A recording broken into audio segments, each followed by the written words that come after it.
Good afternoon, everyone. Welcome. Appreciate everybody being here today. I'm Bruce Beebe, the current chair for NAIOP, and we're pleased to have everyone here and want to welcome you to Mayor Richard Berry's State of the City address hosted by NAIOP, the Commercial Real Estate Development Association. You might notice on your tables there's a big place card. For those of you that are fans of tweet, please take a look at that and join in the conversation through tweeting during today's presentation. I would ask all of you to please stand for the presentation of our colors and remain standing. This morning's color guard is from El Dorado High School award-winning Marine Corps Junior ROTC. They are Austin Richardson, Tomas Griego, and Renee C. DeBaca. They are commanded by Cadet Lieutenant Nathaniel Myers. The accompanying instructor today is First Sergeant John Archuleta.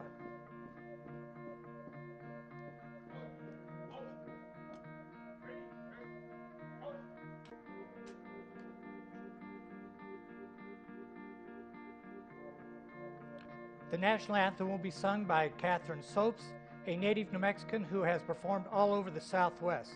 Catherine has generously given of her time and talent today to sing the Star-Spangled Banner.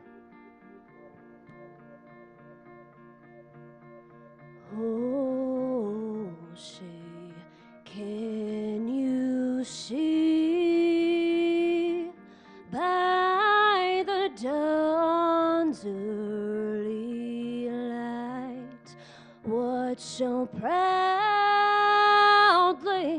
we hailed at the twilight's last gleaming, whose broad stripes and bright stars through the perilous fight o'er the ramparts we watched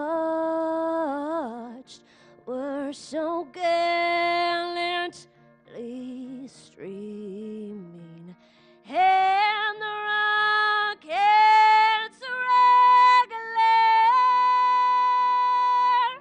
the bombs bursting in air, gave proof through the night that our flag was still there. Oh, say, does that star-spangled banner yet wave o'er the land and of the free and the home of the brave. Thank you. Catherine, thank you very much.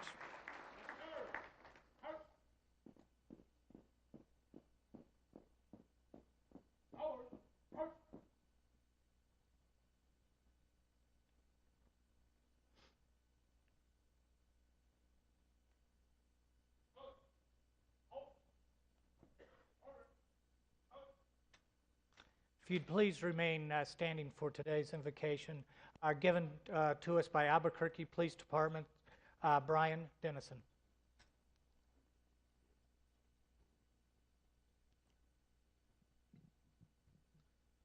Let us pray. Heavenly Father, today we welcome you to come and dwell with us at the State of the City address. As we begin, we ask for your continued strength and wisdom to guide our beautiful city. You remind us in your holy scriptures that we are to be the salt of the earth, the light of the world, a city on a hill that cannot be hidden. Let our great city be just that, a place where we are obedient, to be ready to do whatever is good, to slander no one, to be peaceable and considerate, and to show true humility toward all men. As we reflect on where we have been and where we are going, we say thank you for the leadership of your servant, Mayor Richard Berry. May you continue to watch over him and his family while they fulfill their continued service to our community. Now may you prepare our hearts to hear, to be inspired, and to receive the blessings of this meal. In your most holy name we pray. Amen. Amen. Please be seated. As with all of our events that we have at NAOP, again, we have some wonderful sponsors who have agreed to sponsor today's event, which I would like now to introduce and recognize. We have a table, the Albuquerque Convention table. Jose Garcia, General Manager, will introduce his table.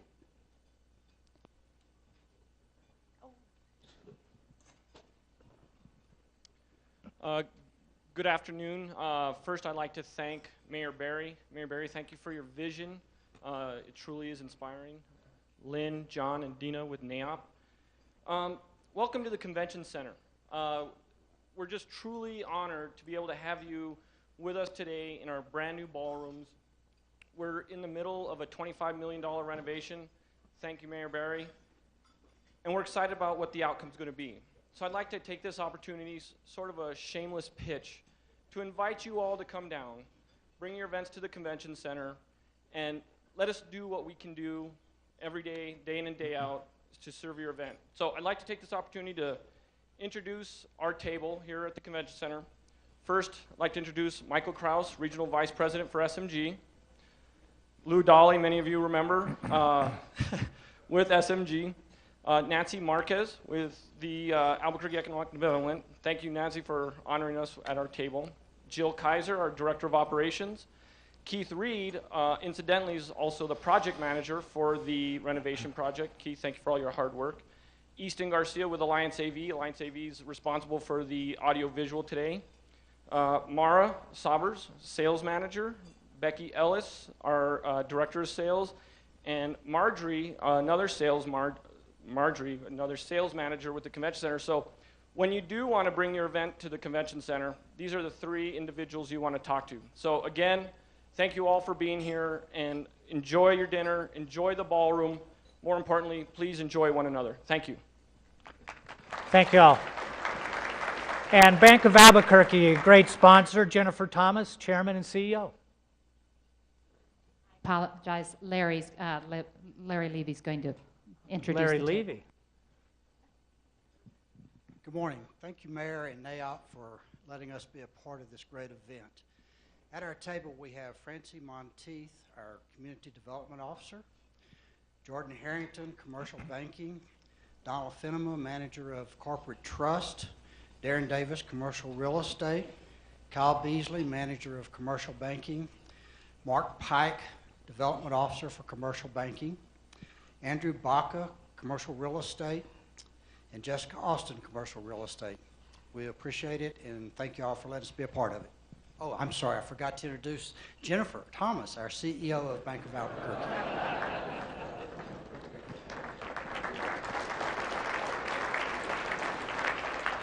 Larry, that can be a big mistake. Century Bank, represented by Ches Steele. Thank you. We've got at our table Fred Gorins from Burger Briggs. We've got Gary Tonjes with Albuquerque Economic Development, Ron and Donna Bohannon with Tierra West. And then our commercial banking team from Century Bank is Sandra Leba, Gary Martinez, Mary Wiederholt, John Sanchez, Jonathan Schupak, and then I can't forget Paul Sowards at the mayor's table. Good job, Ches. Okay, we have a shared table of Argus Investment Realty, NIA Maestas and Ward, and Titan Development. And I take it it's not Drew Dolan, but Kurt Browning. Kurt Browning. There you go. Good afternoon. Titan Development and our other sponsors at this table are very pleased to be sponsors of this luncheon this afternoon. I will introduce Michael Shepard with Argus Investment Realty and Stacy Nenninger. Scott Throckmorton can be with us today. We have Kevin Reed, who's chairman of the board at Titan Development, Mike Pattengale, who's one of our financial analysts, and Drew Dolan, our president, is at the mayor's table. And because we have co-sponsors here at this table, I'm going to turn the mic over to Keith Meyer to introduce his team from NAI Masterson Ward. Thank you. Also with us, we have Stephanie Fernandez, who's our Director of Marketing and Operations, Erwin Harms, who's the President of Sun Vista Enterprises, Director Jim Hakeem with NAI Masterson Ward, and the 2013 CCIM Broker of the Year, Director Dave Hill of NAI Masterson Ward. Autographed pictures will be available out in the lobby after the event. Again, thank you to all of our sponsors. We appreciate your support. Now let's get going with the program today. This is all about Mayor Berry and the state of the city. You know, if you haven't got TV or a radio, a phone, a computer, and even if you don't have any friends, I've got breaking news for you.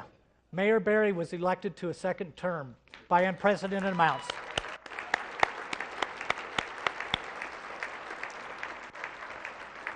You know, we thought about ways to introduce Mayor Berry and talk about him, but, you know, all of us know him quite well at this time. He's very open and is willing to visit and talk with any of us, so we all know about Mayor Berry.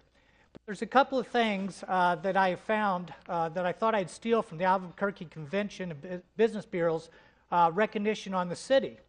CareerBliss.com ranked Albuquerque second among the happiest mid-sized cities in the U.S., so we're all pretty happy. The Sparefoot blog named Albuquerque #1 on their list of tidiest towns in America. Albuquerque was named on Facebook's one of fittest cities in America. Now, the only problem with that is that amog.com ranked Albuquerque as one of the top 10 American cities that brew the best beer. So that fittest may go away at some point.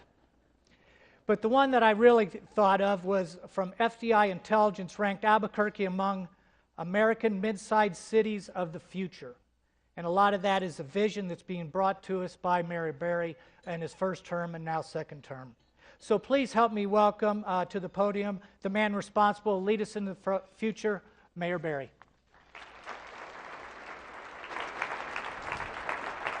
Hey, Bruce, appreciate it. Thank you. Good luck. Thank you. Thank you very much.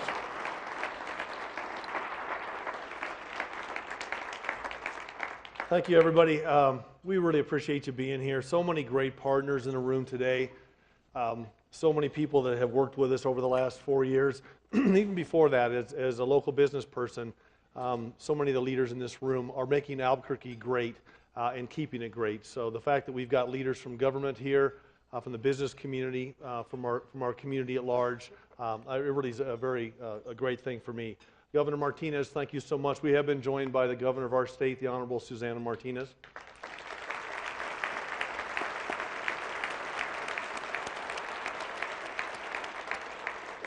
Governor, thanks for your leadership. We are much more competitive today than we were a few years ago, thanks to your leadership, and we thank you for doing that. A number of state senators and state representatives in the room today, thank you so much. We've got members of the City Council with us, members of the County Commission, of course, NAIOP members, business and community leaders, distinguished guests, and fellow residents. I want to thank you for joining me for my fourth and final State of the City address of my first term. Special thanks to Council President Dan Lewis and all of the city councilors that are here with us today, and to all of their staff. Anybody that knows anything about running an organization knows that staff really makes it go. We've got a tremendous staff at the City Council, a tremendous staff at the Mayor's office, and the fact that we have so many good things to talk about, it's not just about the Mayor, it's about the City Council. And we've had a City Council over the past 4 years that has really stepped up and worked with all of us to make sure that Albuquerque is moving forward. So can we give the City Council and their staff a round of applause as well?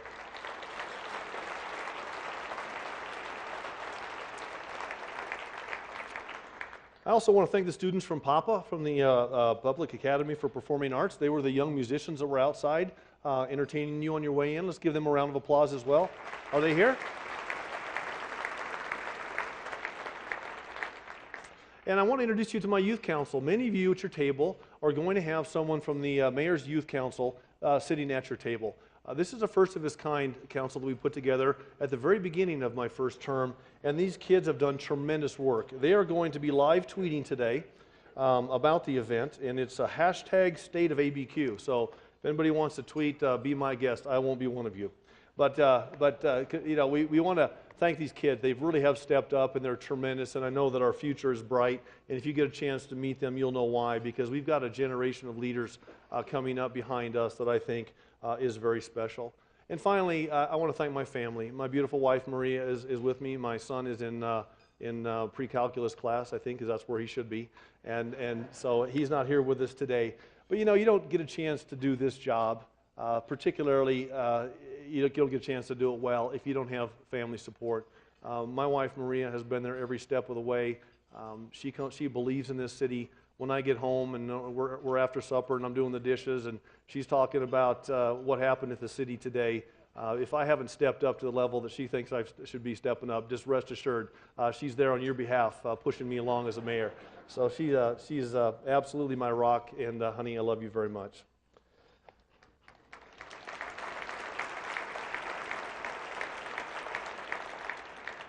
You know, as we look back on the last 4 years and as we look forward to the next 4 years, there's a common thread that really encourages me as a husband and a father and a business person and as the mayor of your city. And that common thread is the fact that we are all interested in investing in our people, and we're all interested in investing in our place. And when we invest in our people and when we invest in our place, good things are going to happen. And good things are happening because we're doing that. And cities around the country that aren't doing that are absolutely not moving in the right direction. And during the past 4 years, we all know that families and businesses throughout our nation have faced some difficult times, no question about it. And local governments are no exception. And as your mayor, though, I've always known that our commitment to one another as fellow citizens would carry us through, and it absolutely has. So today I stand before you a grateful man who's humbled by the opportunity that you've given me to serve this great city for another 4 years. And the best thing about Election Day was it was very apparent to me that we are a city united, our progress is real, our future is bright, and the state of our city is strong, and we're moving forward. And that's not just due to a mayor, that's due to each and every one of you out there. And I'm going to give you some examples of that and to tell you why I think the future is bright.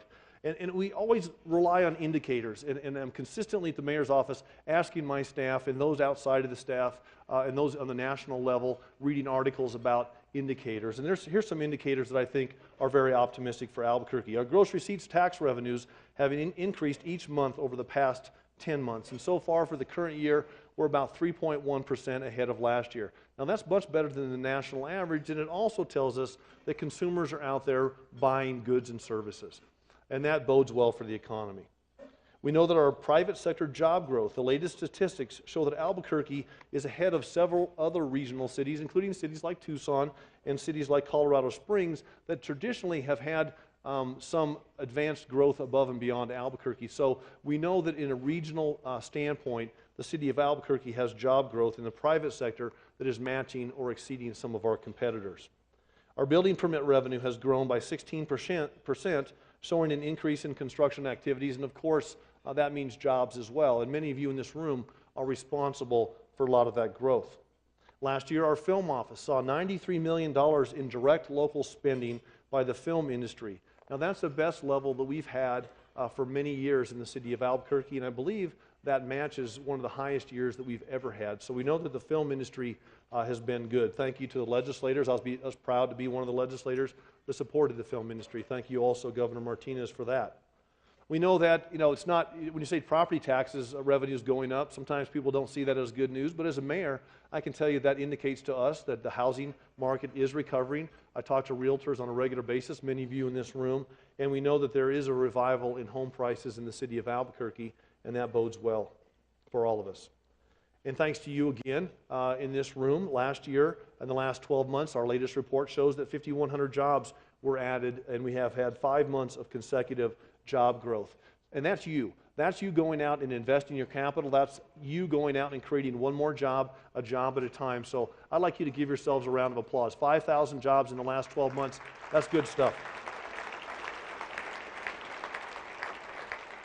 And as we look forward, we commissioned Moody's, who is one of the premier analytical companies in the world, to do a study for the city of Albuquerque. Bieber, we all know Bieber, UNM, FOR UNM, which is Bieber, does their economic forecasts. And both of these forecasters tell us that we are poised to add somewhere between 20 and 25,000 jobs in Albuquerque in the next 4 years. And I think our challenge is going to be as a community, okay, that's great. Now what can we do to add margin to that? What can we do to add value to that number so that our friends and our families are gainfully employed? And we're continuing to attract national and international employers to our city. Canon recently announced that they're coming to Albuquerque. Lowe's is doing a great job here. They've come in. They've gone way beyond what they said they would do with employment. Bendix King, Eclipse Aerospace, Mason Holland and his group are doing wonderful things in the city of Albuquerque. Tres Amigas, and the list goes on. We have people that are interested in investing in our city. But we also have our local success stories, and we know that from an economic development standpoint, if we're going to move forward, we have to grow our own. So here's an interesting indicator of that. The number of businesses who are registering with the city has grown now for 2 years in a row. So we know that we're also having more of our local folks go into business, and that creates jobs. And I was talking to some folks the other day about this, and they said, if we're talking about creating jobs, why don't we talk about creating businesses, because businesses create those jobs. And I think that's a great way to put it, and I think that the fact that we have more folks registering their businesses also bodes well for us. And as many of you know and have read recently, that New Mexico has been leading the nation for export growth. And the city of Albuquerque is really poised to help with that as well, and I think we are doing that. Mauricio Ibarra is here. He's the consul from Mexico. He's a good friend of mine. We took a trade, Mauricio's right here, we took a trade mission to Mexico last year. We're going to continue to take trade missions because we know from an economic standpoint, bolstering foreign and international trade is really something that's going to help all of us. And as Bruce Beebe mentioned just briefly, we were just ranked 8th by Foreign Direct Investment Magazine as an American city of the future. So what does that mean? Why do we care about that? Because direct foreign investment is one of the things that every city in the country is looking for to add capital. And every one of us, if we want to start a business or want to develop a property or want to somehow move that ball down the field from an economic standpoint and from a prosperity standpoint, we need investment. And the fact that this magazine sees us as a city of the future speaks loudly, not just in the United States, but around the world. So that's some good news. And in the state of the city, the temptation is just to it ends up being a little bit of a laundry list sometimes, and I don't want to go into every single detail of every single thing, but the fact is the economic indicators are there. We're absolutely moving forward. And we've done this because we've all built on a foundation. And as I talk about this consistently, it's about teamwork. It's not about one man. It's not about one mayor. It's about all of us working together. And then 4 years ago, we stood up, and all of us had to say the same thing. We had to say that we're going to be fiscally responsible. And we did that. And we did it with bipartisan support from the city council each and every year. We did it from the standpoint of taking the resources that we had and putting them to the highest and best use. We cut over $160 million in budget shortfalls in the last 4 years, and we did it without raising your taxes. We did it without slashing your city services, and we did it without laying off a single one of our employees at the city that's out there providing services to you every day. Not many cities around the country can say that. So once again, my thanks goes out to the city council and their staff for getting through some tough times with us, making some tough decisions, but putting us in a much better situation than where we started. And we know that citizens had to watch their pocketbooks, and so did we. We just put our 4th budget in the city of Albuquerque in this last fiscal year, and that budget was within about 1.15% of the budget that was in place when we first took over. That's from a 4-year standpoint, that's about 0.3%. So we, for all intents and purposes, had to and did hold our budgets flat to make ends meet. But the fact that we did that while still providing great services to the community, that's a testament to my 6,000 employees that go out there every day and work on behalf of you, our boss. We also promised to improve public safety, and we did that. We worked with APD, we worked with many of the business organizations, with the RAPA, with the construction industry, throughout the city with some of the scrap metal yards and others around the city, and we delivered 3 of the lowest FBI crime rates in the last 20 years, and we did that working together. The violent crime rate in the United States last year went up. The violent crime rate in the city of Albuquerque went down. We cracked down on property crime. APD has doubled the number of arrests for property crimes since the day that we started. Once again, kudos to them. I don't know, anybody seen in the Albuquerque Journal where we put the property crime offenders on there? Has anybody seen that particular? It's on Fridays, I believe, in the Albuquerque Journal, where we highlight the most wanted property crime offenders. Well, we've had 1,134 of those individuals highlighted in that particular section of the newspaper, and of those, 93% of those warrants have been resolved. So this is another example. People are taking that. Yeah, give yourselves a round for that. People are taking that, they're pasting it to the wall behind the cash register, and we're all looking out for each other. We've doubled, or we're in the process actually, of doubling the number of advanced life support paramedic units with the Albuquerque Fire Department. We actually have more firefighters than we started, even after having to take this $160 million shortfall. We built 2 brand new fire stations, and all of these things are going to lead to what we want to have done, and that is, if your life is in danger, we're going to get there faster. And the Albuquerque Fire Department and the Albuquerque Police Department are absolutely 2 of the finest departments in the country, and we're very, very proud of them. We also promised to maintain city services, and we did that. We didn't just pick up your trash. We went out, and John Soliday, our COO, Rob Perry, our CAO, Gilbert Montano, our staff, we went out and we crafted a solution, and we said we want to do better at recycling. So if you haven't gotten your blue bin yet for recycling, raise your hand. I'm going to be surprised if I see many. Most of you should have gotten your blue recycling bin. So we went from not just picking up your trash, but taking Albuquerque to really one of the cities that's looking to be on the forefront of recycling. We are soon going to be able to tell you that we went from 5% recycling of your solid waste stream to 25%.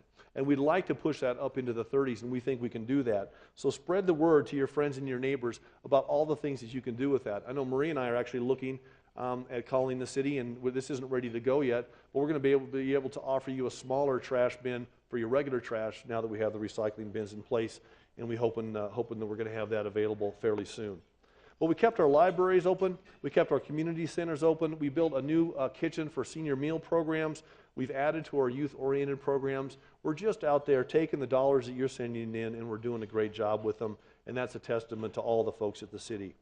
We also promised to preserve, protect, and enhance the quality of life. So over the last 4 years, we've been able to almost finish $350 million worth of construction projects throughout our city. These projects include the North Domingo Baca Multi-Generational Center in Councilor Winter's district, the Convention Center upgrades Phase 1, of which you're in the room today. This is part of Phase 1, and I think Decker Perry Sabatini, a great local firm, did a wonderful job. Gerald Martin was our contractor on this, and we just are now breaking ground for Phase 2, and I believe Bradbury and Stam is our contractor for that. We also made our connections work for Unser Boulevard on the west side, and we also, as I said earlier, are building fire stations. So in addition to all of that, we were able to work through Governor Martinez's leadership and through leaders on both sides of the aisle, both urban and rural. We were able to finally get Paseo and I-25 started. And you went out there as a city and you invested. You said, yes, we will invest $50 million of our money to make sure that we get this critical piece of infrastructure done. And this is one of the great examples around the country of the state, federal, local, county was involved in that. They put a huge chunk of their capital program last go-around into Paseo and I-25. So it tells us that we're going to be able to do this more and more. We just started, as I said, the second phase of this particular convention center renovation, which will be another $13 million. And we're soon, Councilor Sanchez, and I believe is here, he's really been working hard on the Unser and Central Library. That will be a new $8 million library that we will be putting forward out on the west side of Albuquerque. So we're making smart public sector investments, and we're going to continue to do that. And we had to get pretty innovative on how we did that. We had to take some of the property taxes that were shifted into the operational budget, and we had to move those back into the built environment in our city. And we did that with the help of the city council. That was not an easy thing to do. That's how we got Paseo and I-25 done. So we know that we're living in a time where we're all going to have to come together and work diligently and team up and partner with both the public-to-public partnerships and public-private partnerships to make things happen. And we're going to do more of this in the next 4 years. You may have read or seen on the news recently, we're starting the first master plan for the zoo since the 1970s. We know we have about $18 million of deferred maintenance at the crown jewel of Albuquerque, which is the #1 attraction in the state of New Mexico. We know we need to make investments in that, but before we just start throwing money at the problem, we want to make sure that we have a plan in place. So we are starting that process right now. The good news is that revenues at the zoo are up 6% for the year, and we've had over 400,000 visitors so far. So we want to make sure we continue to have that as a great opportunity for our city. But after more than a year of community input, much of it very robust, we are just now on the cusp of putting plans forward for the Rio Grande and the Bosque, to bring the river and the Bosque more into our day-to-day lives. And it's pretty simple. When you talk to people about this and you ask them what that means, they tell you about 4 things that they are interested in. They want better access. They want to be able to get to the river and enjoy it with their family. They want to be able to actually engage the Bosque and the river more than they can today. They want ADA accessibility. We want folks from all over our communities to be able to come and have access to that. We're talking about restoration and preservation projects. Because we don't want fires in the Bosque and we don't want floods in our city, those are 2 of the key things that would naturally keep the Bosque sustaining itself over time. We want to get ourselves and our community down there doing pole plantings, doing preservation projects, making sure that the Bosque is there and is healthy for generations to come. And then, of course, people say they want more recreational opportunities. I think ecotourism, for an example, would be a great opportunity for Albuquerque, where we could protect, preserve, engage, and do good things for us and for our quality of life. So we will be putting forward specific plans in the coming months. We will then open that process up for additional dialogue, and I know we'll have a lot, and that's good, but we want to make sure that we're protecting this great natural resource. A lot of you have heard about our 50-mile bike/activity loop around the city of Albuquerque. We know that if we build 9 segments around the city, we can connect a 50-mile loop. It's not just for biking. It can be for hiking. It could be for getting out there with a baby stroller. It could be for jogging. It doesn't matter what it is. But we have these 9 segments that we've identified, and that'll take you all the way from world-class resorts all the way through rural areas in the North Valley, all the way into urban areas, Route 66, historic Route 66, all the way up to the mountains. And imagine what we can do if we can tell the world and the nation and our folks that live here that you can get here and take a 4-day vacation if you want to do that. Ride 15 miles on a bike, stay at a world-class resort, ride 15 miles, stay at a world-class bed and breakfast, stay at a cool Route 66 hotel, one of the great boutique hotels we have, really see our city. That's something that we can sell as a city, and our first segment of that is actually being planned right now, and it will connect us from Nob Hill to ABQ uptown, or to the uptown area of Albuquerque. So that's very exciting as well. And we're also designing our new bus rapid transit system for Central Avenue. We had 13 million riders on our public transportation system last year. So we know that the need is there. We know that we need to push forward on public transportation. And bus rapid transit, I strongly believe, as does the FTA and others around the country, that that's the next logical step for Albuquerque. So we're going to be making that happen. So there's no question. We have in the last 4 years, and we have big plans in the next 4 years to invest in our place. And we know that we're a very special place. And so it's exciting for me as a mayor to see everybody in this room get on board, as you have, with making sure that we make those important investments. But great cities, any great city, has the built environment, but the really great cities are made up of great people, and they're made up of great neighborhoods. And one of the great blessings in Albuquerque is we have both of those in abundance.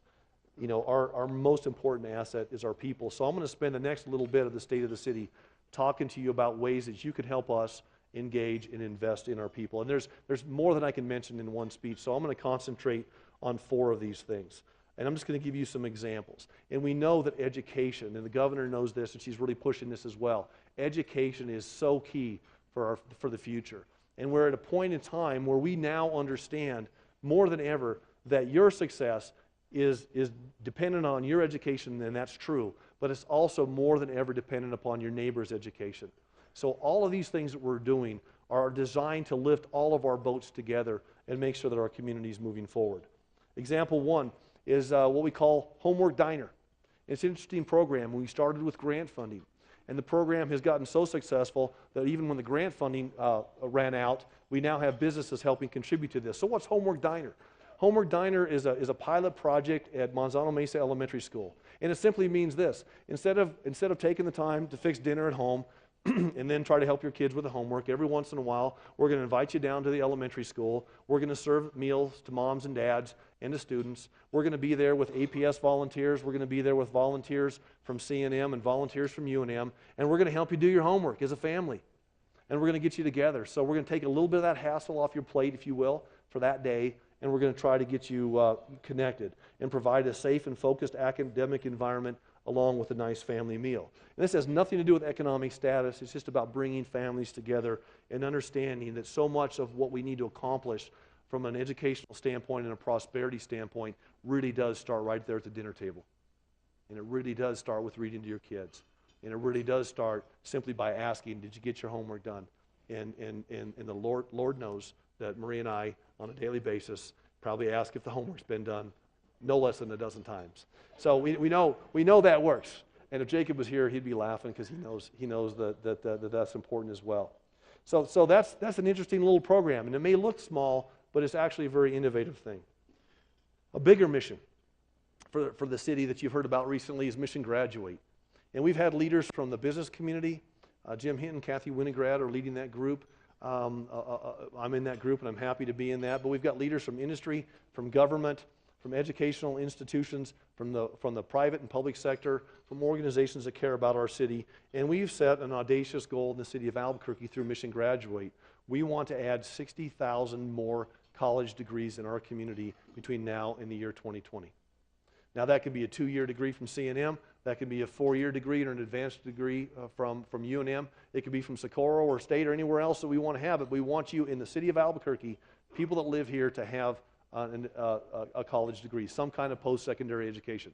Why is that important? Because every single statistic time and time again tells us, as I just said, that our prosperity depends on our neighbor's education. So if we can bolster people to go out there and work on that, we're going to be far better off. And so here's your call to action there. Every one of you knows somebody who graduated from high school, who's been thinking about maybe going to C&M or going to UNM. Maybe they're 18 years old, maybe they're 38 years old, maybe they're 58 years old. It doesn't matter. The fact is, if you know somebody in your place of employment that could benefit from a college education, please help them, encourage them, tell them that we need them in our community to go forward and advance their degree, advance their education, because that's going to be very, very important. Last week, I had the great honor to go with the Innovate Educate folks to Washington, D.C., and talk about this third initiative that I want to hit on this afternoon. And that is Talent ABQ, but also dovetailing that in with our Running Start for Careers. So the whole point of this summit in Washington last week was to talk about workforce development, talk about ways that cities, private sector, public sector, can really make sure that their workforce is more ready than they were yesterday. Because as you talk to businesses, and I do this a lot around the country, and you ask them, what's it going to take to get you to my city? And by the way, that's the same conversation as every other mayor in the country's having, every other governor in the country's having at the same time. We are in a zero-sum game in some ways about attracting businesses. They're only going to move to one place. And so much of that depends on the quality of your workforce. It depends on how many folks have a college education. It depends on graduation rates and everything else, but they want to know that you're making that investment in your people to do that. So let me just give you a brief rundown. Some of you have heard this before, but I want to keep pounding on this because it's so important. Running Start for Careers, what is it? We think it's the first of its kind in the country, and talking to people around the country, I believe that's true. We're going to get some national press on it, I hope, very, very soon. Simple as this. You need a viable workforce, right? Sometimes the people that walk in the door aren't as viable for your workforce as you'd like them to be. So you look to the public education system and you say, why aren't these folks coming in the door more viable? When I was in the state legislature, we worked hard to change the state law so that you now can have a more active role in that. You as businesses, as industries, any one of you in this room could now go to APS or any one of the other 89 school districts in New Mexico, and you can say, I want this curriculum that matters to me, whether it's in construction. We have a program now for film. We have a program for financial services. We have a program for tourism. We have a program for hospitality, and we have a program now through Presbyterian with healthcare. And you can write your own curriculum, and you can go and engage students in the junior and senior years of high school, and they can take an elective. They can take art history, or they can take healthcare at Presbyterian. And it's going to be taught. It's being taught by a Presbyterian healthcare professional. Presbyterian's having it at their facility. They provided the curriculum. They're providing the resources, and they are now growing the next generation of the workforce that they need to prosper. So Running Star for Careers is very unique.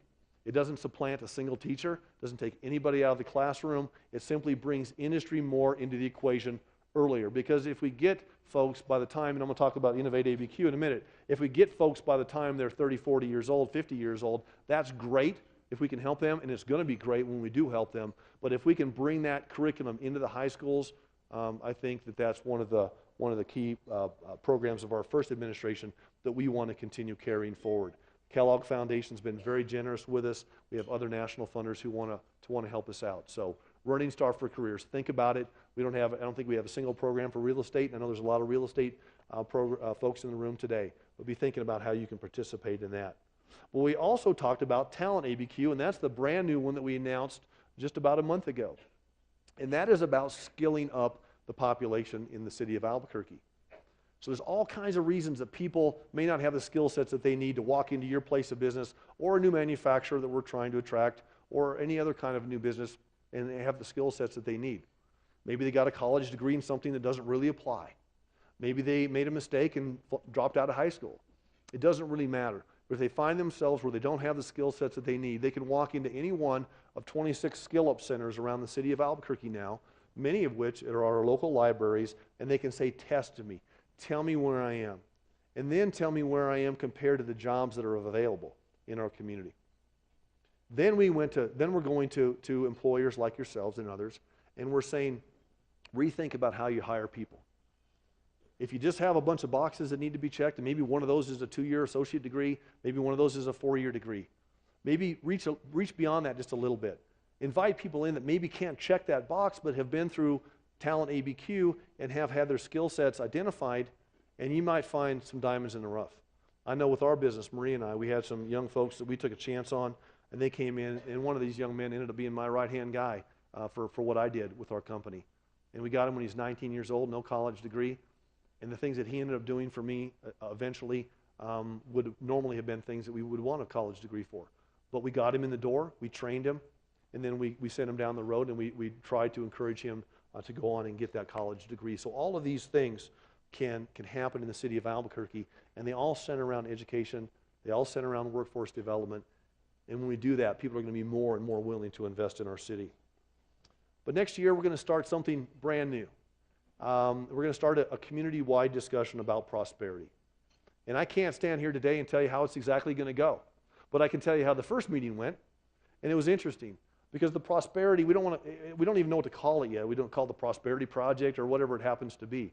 But once again, through Kellogg, we have a grant to bring a diverse group of people together in the city of Albuquerque, many of whom have never really sat down and talked to each other. So a couple of months ago, we had our first meeting.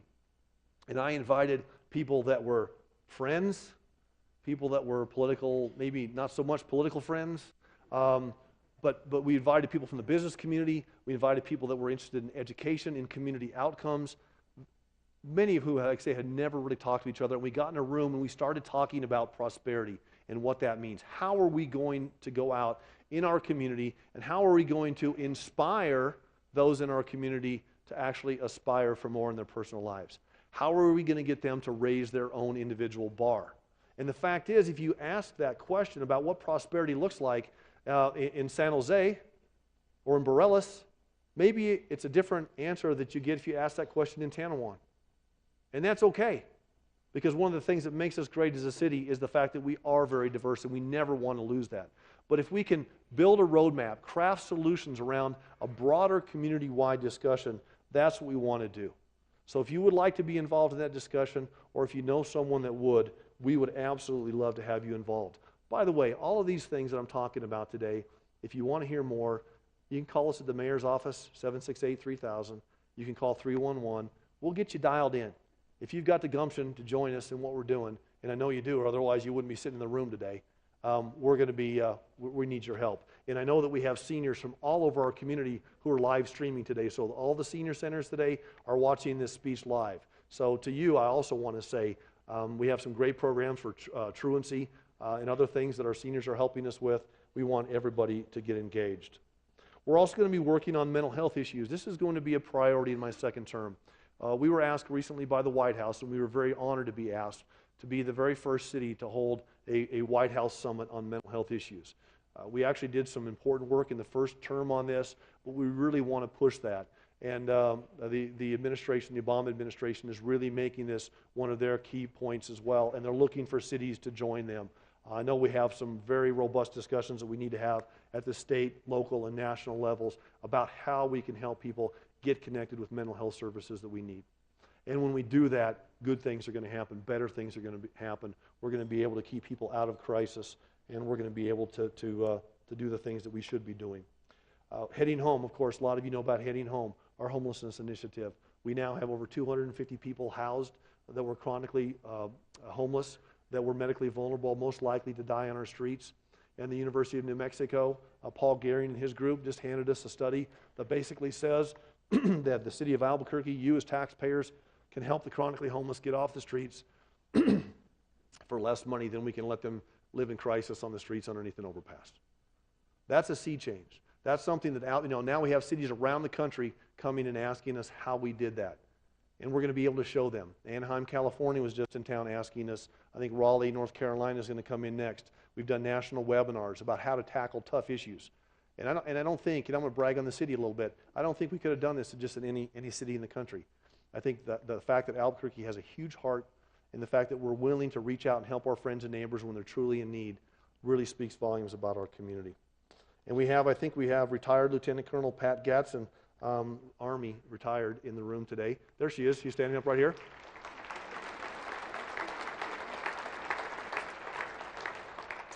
We just brought Pat on board through a public-private partnership. We had some local philanthropists actually fund her salary. She's coming on now as our Veterans Heading Home leader.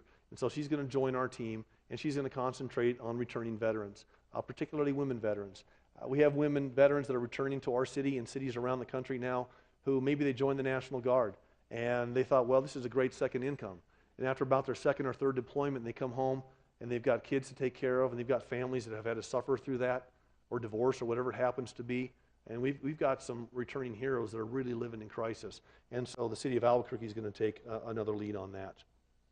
But we know that all of these things that we do as a community are going to matter. But we're going to try to continue to push the envelope. For example, next year, and in fact, just in the last couple of weeks, we've put ourselves in a place to lead the national dialogue on success for women in the workplace. Decades ago, the federal government put a law in place that says you're supposed to pay women the same that you pay men for doing the same job. Decades later, women in this country make 23% less than men for doing the exact same job. And that's absolutely unacceptable. So we know that the regulatory side of that equation didn't work or isn't working like it should. So what we're going to do in the city of Albuquerque, and thank you again to the city council, just in the last meeting or two, we unanimously, I believe, passed a resolution to set up a task force to talk about incentivizing this important issue. And what we're going to do is we're going to say to you as a business or a vendor that does business with the city, we want you to take gender pay equity seriously. And if you do, we're going to reward you for that. We're going to use a carrot rather than a stick. And we're going to allow you to bid on city projects, and we're going to give you an advantage if you can show that you're taking gender pay equity serious within your business. And we know it's going to work. We've done this with the green building codes, and we're now one of the lead green building cities in the country because we just took off the reins and let industry do what they do best, and that's innovate. So instead of being prescriptive and telling you exactly how I want you to do something as a mayor, I want to go to the city council. We want to put things in place that let you be performance-based. And when we do that, we know that we're the first city in the country doing this.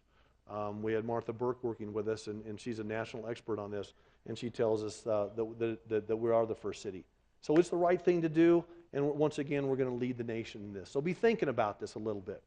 And it's not hard to test your company. We tested the city, and we found out that we do much better than the national average. We're about a 6% gap in equity pay. And that's 6% too much. It needs to be 0. But the fact is we're at least working towards it. And I can tell you as someone that's kind of used ourselves as a beta site for that, you can do it, and it works. But we're not going to just stop there. I know President Frank is here in the room today, the president of our flagship university, UNM. And for the first time, the city of Albuquerque is teaming up with UNM and other public and private entities to create opportunities to take research from the university and other locations to the marketplace and create high-paying local jobs in the process. And it's called Innovate ABQ. And the point is, it's a mine-to-market concept. It's a lab to fab, if you will. It's taking all of this research that we have in New Mexico, and some of you have seen the slide that I've shown in the past, where we have a tremendous amount of research in the city of Albuquerque at the University of New Mexico, from Lanel all the way down to Las Cruces, and compared to our neighboring states. And if you take that chart and you just flip it over about how much of that research gets commercialized, we're at the bottom of the list.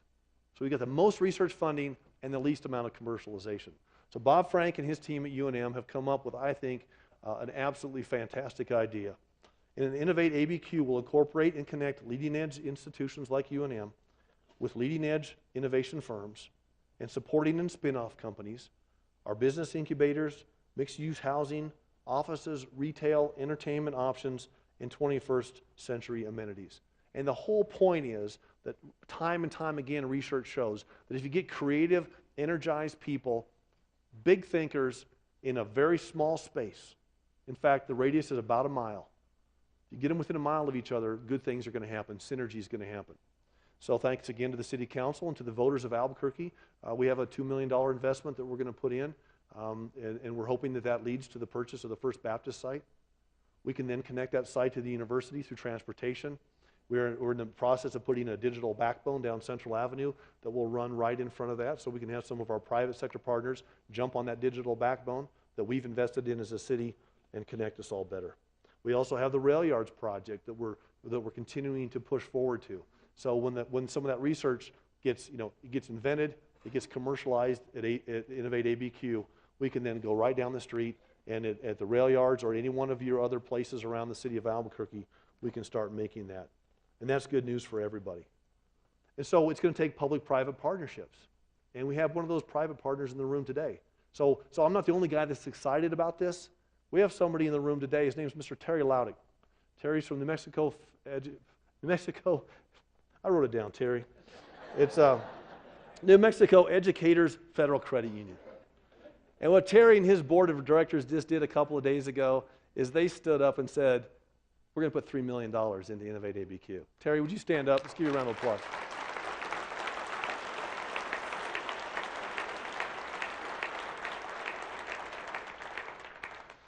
And we know it's going to be exciting. There's going to be great opportunities. Once again, we always go back to this concept. We want to make smart public sector investments that then drive you, the private sector, to make the larger investment. And so what Innovate ABQ is going to do is we're going to take a couple $1 million from the city. We think we've got some partners at the county that are interested. We're going to have, we've got Terry and his group. And we want people to come. We want to get the property purchased. We want to start the planning process. And then there's going to be lots and lots and lots of opportunity for housing, retail, office, and other things. So we're going to count on this as being just a catalyst. So there's no question in our city that we see the value investing in our people. So go back to the beginning of the speech. We want to invest in our place. We want to invest in our people. And we're doing both of those. And we're always looking for new ideas. So if you have a new idea, my office is right across the street. It's on the 11th floor, and we want to hear from you. Because Albuquerque, I was talking to a governing magazine, which if you're not in government, you may or may not have read it. But it's really one of the premier publications in government. And they really follow the inside baseball. And as I did an interview with them last week that was supposed to be 20 minutes, and 2 hours later, we're still talking. And we're still wound up talking about great things that are happening in Albuquerque. And they asked me, and I don't know what article, if any, is going to come out of it, but they said, well, what's your overall goal? And I said, my overall goal is to make sure that Albuquerque is the most innovative city in America. We were just voted the 7th most digital city in America by the National League of Cities. I've got a great team on the IT side. I know you've got great teams. We want to use Albuquerque and put ourselves at the forefront for the right reasons. We're doing it through Heading Home, we're doing it through our educational initiatives, and we want to do it through innovation. So there's lots and lots of good things to talk about. But we know there's challenges. Absolutely there's challenges. We know that the economy is not where we want it to be yet. And almost any mayor in the country that's standing up and giving the State of the City address today would tell you the same thing. We've got a lot done, but yet there's a lot more that we want to do.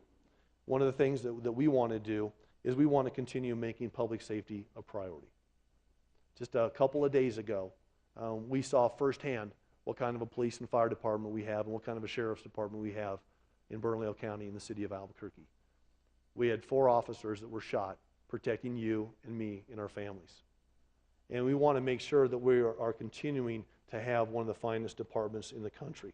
And we want to make sure that we keep all of those officers who were shot in our thoughts and in our prayers. And particularly, we want to keep Bernalillo County Sheriff's Office Deputy Robin Hopkins in our prayers.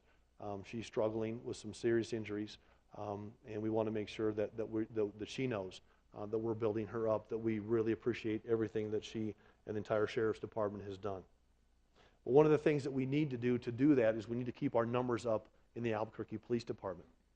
And we had some much needed pension changes at the state level last year, and they needed to be done because our pension system was not solvent. But because we had some of those changes, we've had an inordinate amount of retirements in the Albuquerque Police Department. So we want to combat that and make sure that we keep our numbers at a healthy level. And we're doing that a number of ways. Just the other day, the City Council passed a bill, and I signed it, that provides funding for an additional 2.5% raise for our police officers. And we'll get in negotiations and try to get that into their paychecks.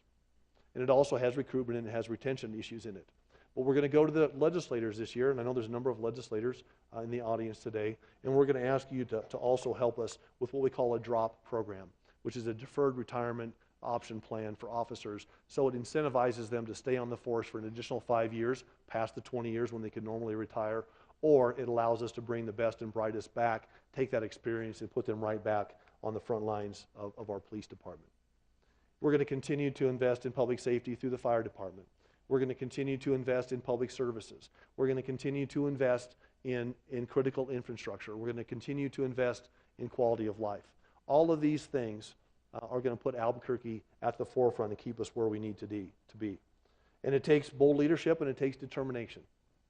And I know that each and every one of you that I've talked to during the last 4 years and during our, when we had an opportunity to ask for a second term, I know that you're on board with the concept. Many good things have been done, but there's a lot left to do. But we have to think smart, we have to plan smart, we have to take advantage of smart 21st century tools, and smart government, we know, actually reaches out and goes to people where they are. And we know almost everybody is electronically connected now, including the people that want to know where their bus is. They've all got a smartphone. So we're really in an era where we want to use technology to reach out, so you're going to see us do more and more of that. And it's really an exciting time to be a mayor because by most accounts, cities and metro areas right now are kind of the hot topic. You talk about where innovation's happening, what exciting things are happening, who's kind of taking the mold and breaking it, who's trying new things. A lot of that's happening in cities. So it's a fun time to be a mayor. And I see firsthand every day people in our community going out, whether it's the pastor at the church, whether it's the school teacher, whether it's the business person, whether it's someone in government, whether it's someone who's involved in economic development as a larger umbrella. We're all going out and we're working together. And that's so vitally important. Networking is absolutely vital because none of us can do this alone. And if I ever stand up and tell you that as one man, as one mayor, I can do this by myself, that's the day you should send me home. Because this is all about us. It's all about us as a city and what we can do when we do it together. And if it sounds like I'm fired up, it's because I am. And I'm fired up because I see the potential. I see the opportunities that we have. And I see cities around the country having this can-do attitude, and I see nobody that has more of a can-do attitude than Albuquerque, New Mexico. So we're strong, but we can be stronger. We've accomplished a lot, but there's a lot left to do.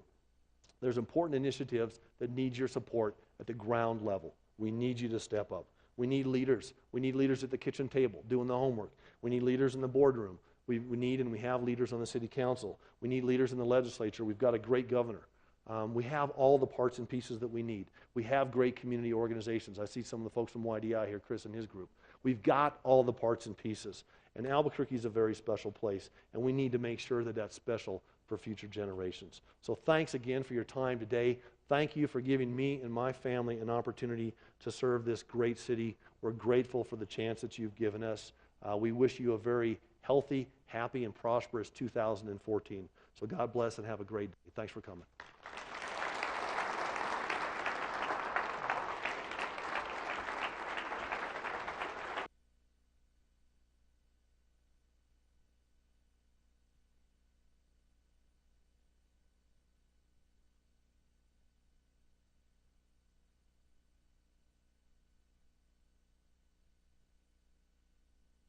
and say.